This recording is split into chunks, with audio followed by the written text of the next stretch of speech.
Hi, you're watching India Post Live, India's first web TV news conversation online. I'm Shivraj, and today we're discussing about India's options vis-a-vis the crisis in Iraq. You too can join in on the conversation by logging on to indiapostlive.com. You can also tweet with us, #IndiaPostLive or @IndiaPostLive. With the Iraq crisis really spiraling down and the United States floundering to find a solution, this is really a test case for Narendra Modi's government for its foreign policy and its options before it. So what are the options? Let's take a look.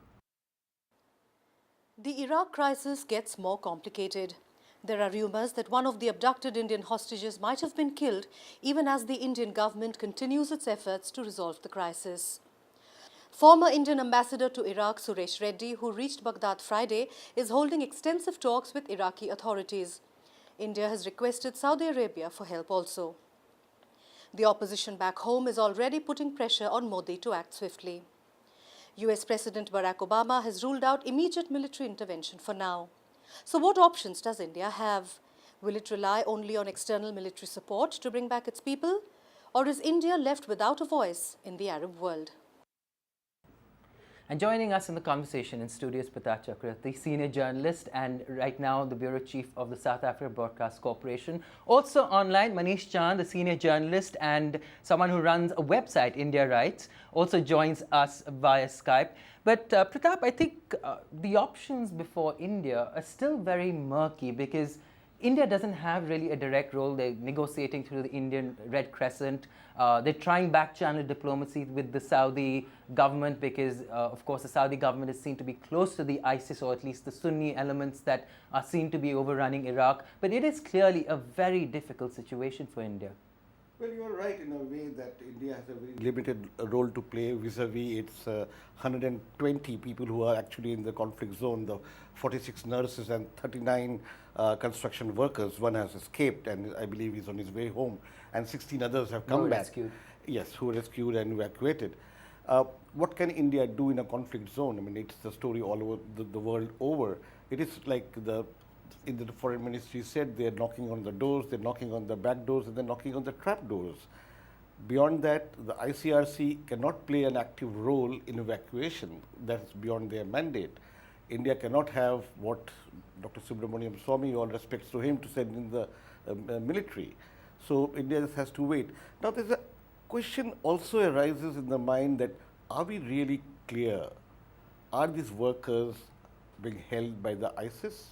Or are they being held by their employers who have not paid them? Interestingly, because the 120 that you were talking about, apparently their employers have taken away all their papers. So even if they were to ask for help from the Indian government, it is very complex because it is about labor relations and less about their safety and getting them out of Iraq. It is slightly more than that. I mean, Indian government recently said, I think 2 days ago, that people, even illegal immigrants to Iraq would be provided with the travel documents and they can fly out. But India has to look slightly beyond that, slightly long term. India has to see this sectarian demography being changed there once again from Sunni, Shia, Sunni. India cannot afford to do a thing which might offend a regime that might change later on. India has to have a very amenable regime there because, as you know, India is the world's 4th largest oil guzzler, and Iraq accounts for 2/3 of that. That's 500,000 barrels a day. So India cannot offend any parties to the conflict right now.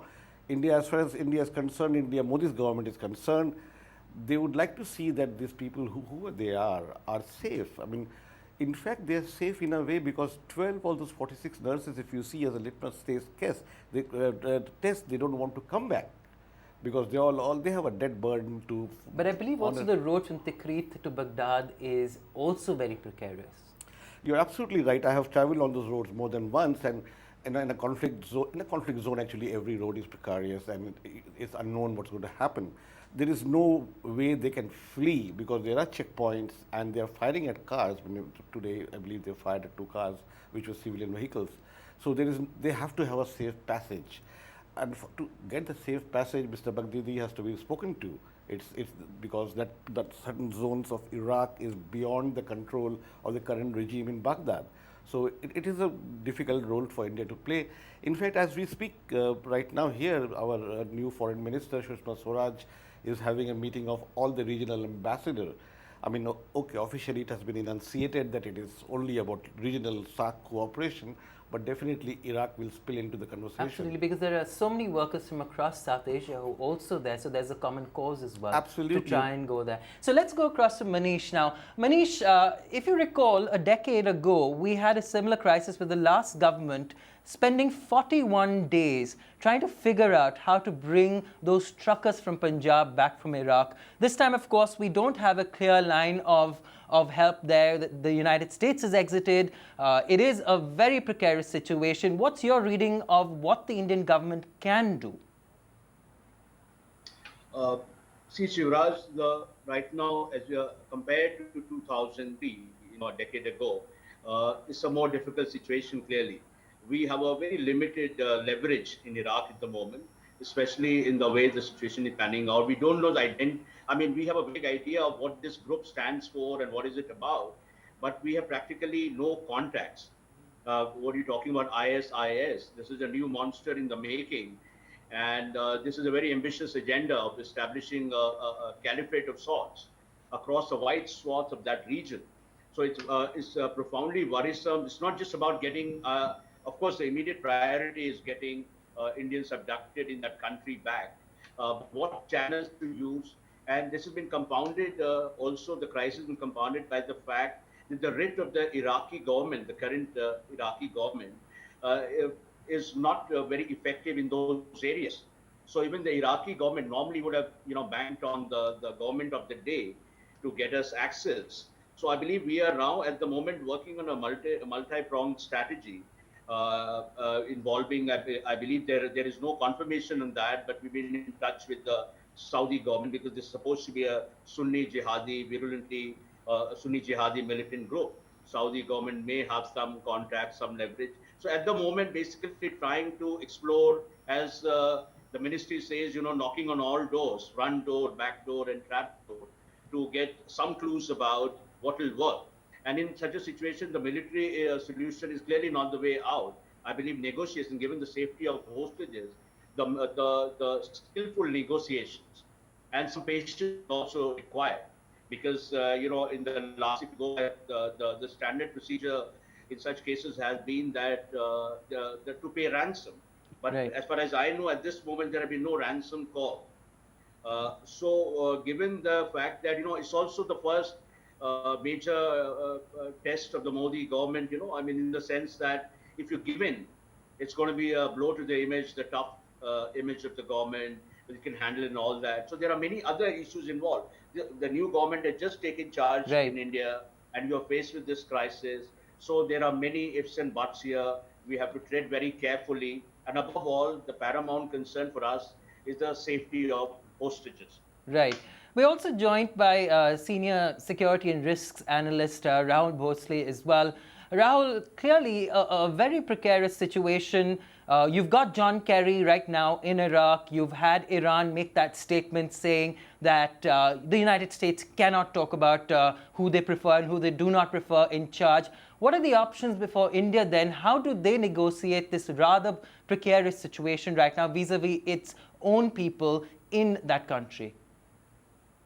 Yes, there's a very, very important question which we all have to answer as security analysts, as well as you and the media have to create greater awareness. Because I think one has to understand something. The first priority for India is 120 or so people who are caught up with the conflict zone. Pulling them out of the conflict zone to Baghdad, and thereafter getting them back to Delhi is what the priority should be, and that is what the focus should be there for. So let us at present discuss the high politics which is ongoing there. Let us not discuss our energy, etc., etc. We have to focus, because if you see today we are very fortunate that none of those has been sort of caught up in the conflict. Though I believe one of them has probably suffered a fatality or so. We are not sure. We hope all are safe. But the moment you have 2 to 3 fatalities, it's going to be held to pay for the present government. Now, how do you tackle this? I don't think that we should raise our hands and say we have got no options. The first thing you have to do is establish the contacts with these people, our own people who are there on the ground. Now, how do you establish the contact? Mobile communications, whatever is working, one way. Second way is establish the contacts through the humanitarian aid groups, Third way is to establish the contact through the Iraqi people who are operating there. And for that, they have flown the old ambassador, Mr. Reddy, etc., etc. But I think establishing the contact is the first important thing which we have to do. Unfortunately, the way we look at it, full-scale contact has not been established to that extent. Second is, how do you get out these people who are stranded there, out from the conflict zone to Baghdad? And that is a very, very a tricky issue. That is something which has to be dealt with very carefully, because we cannot afford to lose our lives, because the impression one gets is somehow these people are safe where they are. But I don't buy that impression, because it's a conflict zone. Situations can turn the tide any time. These are militants who are absolutely ruthless. They are militants who have got no mercy for anybody.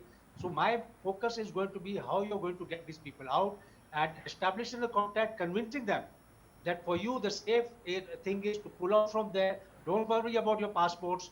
Don't worry about the pay, etc., etc., which you are going there. Some of them may be illegal migrated. It doesn't matter at this point of time. Somehow try to get them out, and that is where the whole focus has to be. Unfortunately, that has not been the focus as I see on the ground.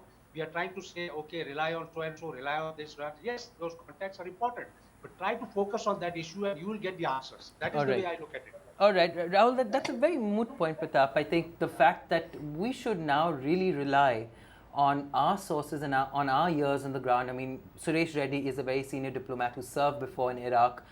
Maybe, work around, I think there are already back channel talks with the Saudi government. I've been hearing from military sources that they're also on standby if need be to help in evacuations. But clearly, it's a very complex situation. From your understanding of or conversations with South Bloc, do you see that they're actually making that attempt to go that extra mile to put their ear on the ground and try and reach out to these groups and work on their own as well? Or do you think that it would probably work as a larger diplomatic effort? See, I will rather play the devil's advocate, and this government has certain people who know Iraq as well as you and I do.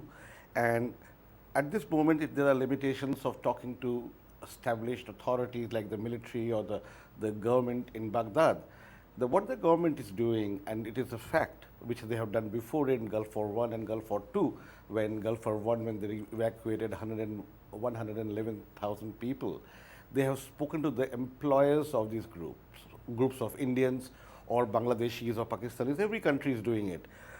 For example, in Mosul right now, the construction company which is the home to something like 40 or 45 people or 39, whatever the figures may be, the best would be to talk to the employers, because they are the people on the ground. It's a Baghdad-based company. Absolutely, and they might have more leverage with the local local security elements, because to think in today's term and given the turmoil there, an escape route is highly dangerous. Nobody can escape that area. It has to be a safe passage.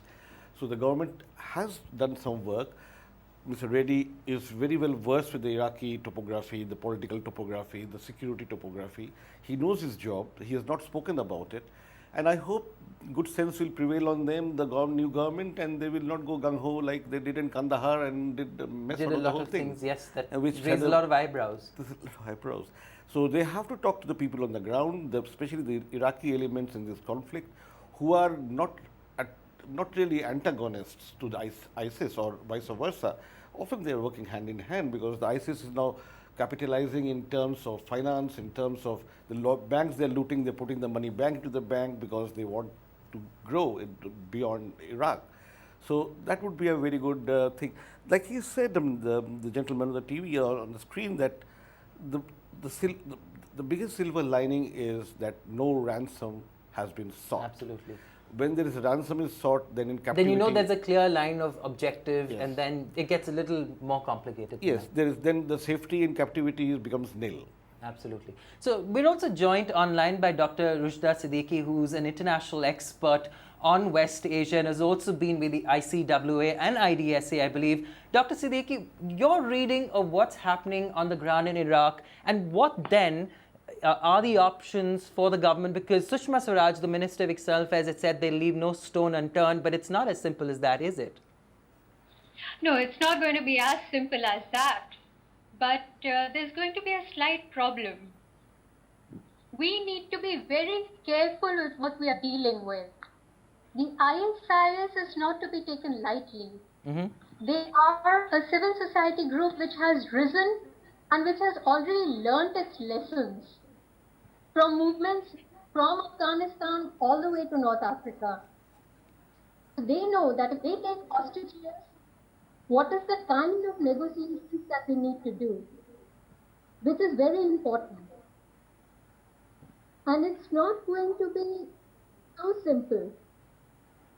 And I think they're also pretty much on a high as well, Dr. Siddiqui. They've sort of taken swaths of the West. They've gone, taken borders with Jordan and Syria. They seem to be really having a stranglehold on Baghdad, and they're sort of advancing on the Nur al-Maliki government. So it's a very, very dangerous situation. In light of what they're doing right now, what are the options really that the Indian government has?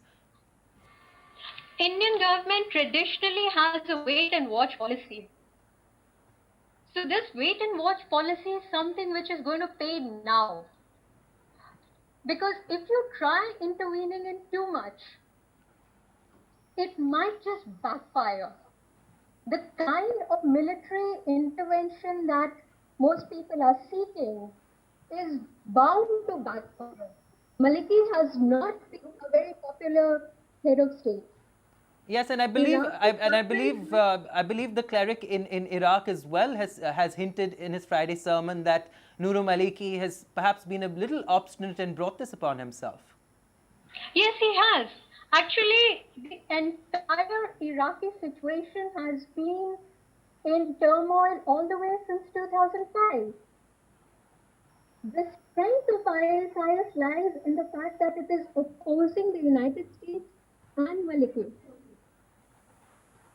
That is the strong point. That anti-US feeling is so strong that they're likely to get support from hundreds and thousands of independent fighters. It's not just going to be government. Right, right. So you have to be very careful. Absolutely. And Pratap, I think what Dr. Rushida Siddiqui is really getting at is that it's a double-edged sword. Because while the government can meet envoys from the region, can talk about collective solutions, at this point, really it is about running that very fine balance between reaching out and maybe just stepping back and letting things settle as well.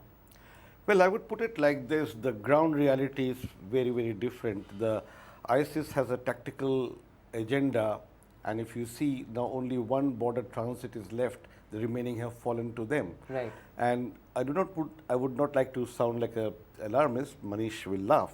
Is that I was talking to people, young professionals in Kuwait today, and there is an apprehension among them that what happens if Baghdad falls and the last transit point goes? Should there be a deja vu sense of thing? Should we go back to India? Now, Indian government has to have a broader outlook, not only for those 120 people, but about 9,000 of them, Right. who are, some have been left by Jah and which has been now fallen, and they are mostly in Baghdad and nearby oil fields. So that is the urgent attention that is needed for the Indian government to think that what happens if Baghdad falls. That is much more important a point right now than how to get The people out of. spillover effect on all the neighboring countries where Indians Yes. working in construction, oil, gas, Because and if there is a engineering panic, jobs. if there is a panic syndrome happens, Right. to handle that kind of a drawback by Indian workers would be something this government may not be able to handle at all. Right. There is a lot of apprehension. I can tell you, I spoke to people today just to gauge their sense of uncertainty, and they're very uncertain. They're all going back to what happened in Kuwait when the Gulf War won, if you remember. Right, Manish, that's a valid point. I mean, the fact is that the Indian government, I mean, for the Modi Sarkar as such, this is really, as a lot of Twitter feeds are telling us, a testing time. They would have to look at the larger picture of the countries around Iraq as well and the welfare of Indians there as well.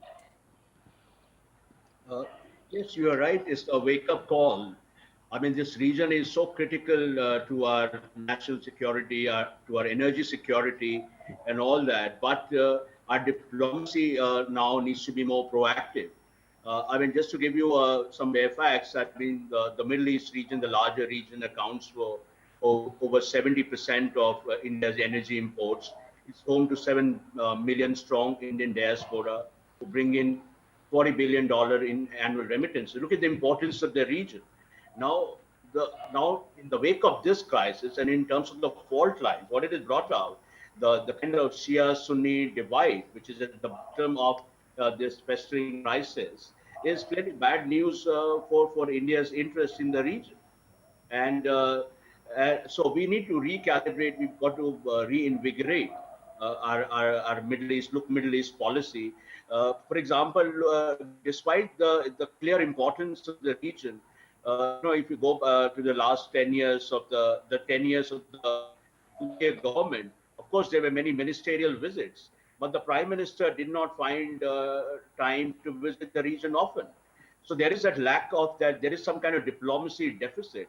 And what the crisis like this has brought out, that we need to be in communication with different groups, different power brokers in different countries to protect our interests. Because the region, as I told you earlier, as we all know, is home to 7 million Indians, Right. and they're all in all the Gulf countries. So this kind of crisis can, in fact, happen anywhere Right. in the thing, and we need not every time get into this sort of contingency, sort of reaction, but have a more rounded strategy, so to speak. So the look Middle East policy, I think the time has come to ramp it up, do it more imaginatively, to widen our interaction with different stakeholders in the region to ensure India's security, as well as above all as the security of Of 7 its million people. Indians living in that Right. part of the world. Right. Rahul, just coming to you, picking up from where you left off, where you said that the priority is not about the the realm of high politics and our greater interests, but getting our people back, which should really be the test of this government. I think Manish was also alluding to the fact that there has to be a wider policy of also establishing contacts with private players and mercenaries on ground who employ these Indians as well. Absolutely. You see, the first issue is intelligence and information. That's what I alluded to earlier also. You don't have the information and intelligence. I think this is what the biggest drawback has been as far as our approach towards these people who are unfortunate people who are trapped there. Now, if you had the information and intelligence, possibly the rescue actions could have been undertaken much better, in a much better fashion than what we have envisaged now.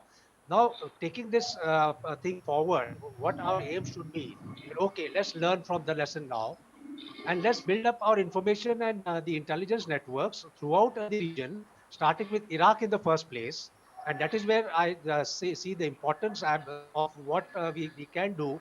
Now, when we talk about the military option, we are not talking of intervention by our military forces into the combat zone. No, not at all. That's not the way we are looking at it.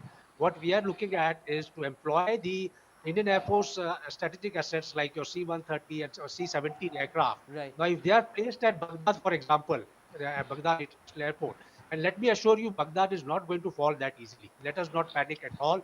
Baghdad is not going to fall that easily. Baghdad is today being strongly held, not just by the Iraqi forces. They have been beefed up by the Quds force from Iran. There are some the Quds force from Iran who are the Shia fighters are already inside there, and they are not going to allow Baghdad to fall that easily. There's going to be a big fight for the ISIS. They do not have that much of resources. So from that point of view, you do not panic for the fall of Baghdad, but you expand your information and intelligence networks, starting with Iraq. Then you gradually do it in other parts of West Asia, because I think we are talking too much about the energy, diplomacy, etc., etc. Your information and intelligence in this area appears to be the biggest problem, which is Absolutely. facing a crisis. And I think your government should focus on that. Our external intelligence agency, research and analysis wing should focus on this. Gather the information of each and every individual in this particular zone. It's not difficult today. Let me tell you, you got big data analytics. Big data analytics can allow you to create such a big information base, which will enable all 6 million Indians who are there in the West Asia. You can collect data about them. All right. There's just no problem of that. I think that is where we have to look at right from the beginning. That's where I said, don't go for high politics. High politics will carry on. I mean, that the India is not a very big player in the high politics in the region. First, you have to secure your citizens and 6 million citizens in the Gulf. Of course, not all are threatened. I'm not trying to say. So build up the database. Start with Iraq. I think that's the way you should go forward. All right. Thank you so much, Rahul. Dr. Siddiqui, what is your reading as well? Yeah, right. Sure, sure. So, I mean, Dr. Siddiqui, actually, Pratap wanted to just intervene on what Rahul just said. just a small intervention is that you cannot have an intelligence architecture in a combat zone, number one. And number two, I mean, I do say, agree to certain things he said, but to talk about a larger politics to play there, but it's not going to happen so soon. India has a buyer-seller relationship with the Gulf countries. Right now, if I go by the militant analysts who sit in their Indian offices or maybe the regional offices, they are saying one of the best way to find an end to this crisis is to jettison your aspirations with this current regime and this already weakened and unpopular prime minister who seems to have, in Iraq, I mean, who seems to have made a mess. That way India can redeem itself with both the fighting forces. You have to remember, the Baghdad is not controlled by the Iraqi military anymore. It is controlled by militias, Shia militias, Baghdad and some other cities, who are reporting to clerics. Right. They're not not reporting to the military thing. Now that's a quilt. That's a military quilt which is bound to tear. Okay. Dr. Siddiqui, just getting a sense of what's happening on the ground, I think what even Pratap was just talking about is that the Indian government, while it can wait and watch, it is a question of the safety of its own citizens in that region, that they should start looking at realigning themselves with those that would help the cause of bringing those Indians back. That would be not the kind of information gathering. I totally agree that, hyped up military analytics is not going to work. What we need is to negotiate with forces, with governments, with other civil society organizations, including the multilateral organizations like the United Nations, Red Cross. They would be our biggest strength right now. Right. The diplomatic channel needs to be opened up. A direct intelligence gathering is going to be impossible in Iraq. Okay. The kind of flux the country is going through. The Shia militia is in control of Baghdad. I agree to that. Maliki is just a tool. Fine. But don't forget, they are also not reacting to the ISIS. They have not taken arms. They are not issuing statements. You have no idea whether they are going to be in collusion or they're just going to partner, they're going to be allies, or they're going to oppose. Right. The most important thing that we have to look for is going to be the external factor. Is there going to be a return of the United States? Sure. Thank you so much, Dr. Siddiqui, Rahul and Manish. But Pratap, just your last thoughts on the premise that we began the conversation with. This is really going to be a test case for the Modi government, isn't it? Absolutely, and beg your pardon, they have to think out of the box. They must remember historically, India did cozy up to Saddam Hussein, and they have to think as wickedly as they thought then. So why not forget about their personal animosities? Why not choose the Sunni card? So it's a new government. Hopefully they will think out of the box. It's a question of the stake of lives of a lot of Indians in the region. Thank you so much, Pratap, for joining us in the studio and giving us your perspective. You too can also join in on the conversation. Continue the conversation on Twitter, #IndiaPostLive. Thank you for watching.